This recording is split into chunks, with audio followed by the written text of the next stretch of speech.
السلام علیکم ورحمۃ اللہ وبرکاتہ۔ الحمدللہ نحمدہ ونصلی علی رسولہ الکریم، اما بعد۔ عن ابی ہریرہ رضی اللہ عنہ قال قال رسول اللہ صلی اللہ علیہ وسلم من حلف فقال فی حلفہ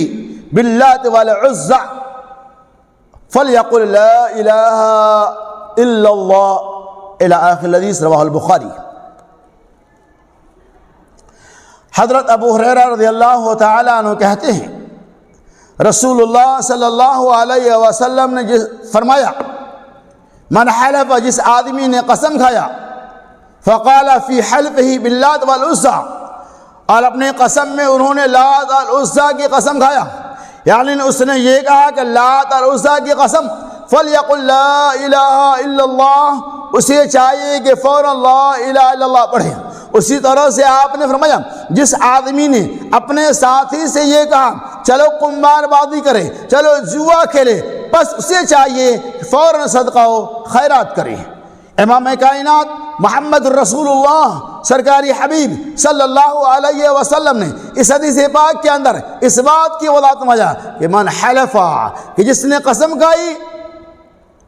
اور اپنی قسم میں غیر اللہ کو شامل کیا۔ آپ کو یہ بات اچھی طرح معلوم ہے کہ غیر اللہ کا قسم کھانا جائز ہے ہی نہیں،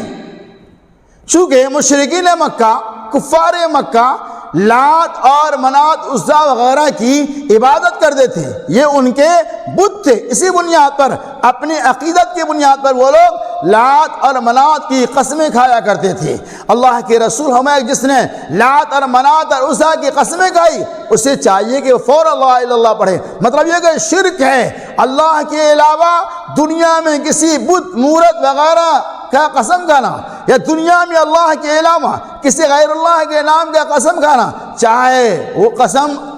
اپنی ماں باپ کی قسم ہو، چاہے نبی کی قسم ہو، چاہے ولی کی قسم ہو، چاہے کسی بزرگ کی قسم ہو، چاہے خانہ کعبہ کی قسم ہو، چاہے قرآن کی قسم ہو، کسی بھی طرح کی قسم کھانا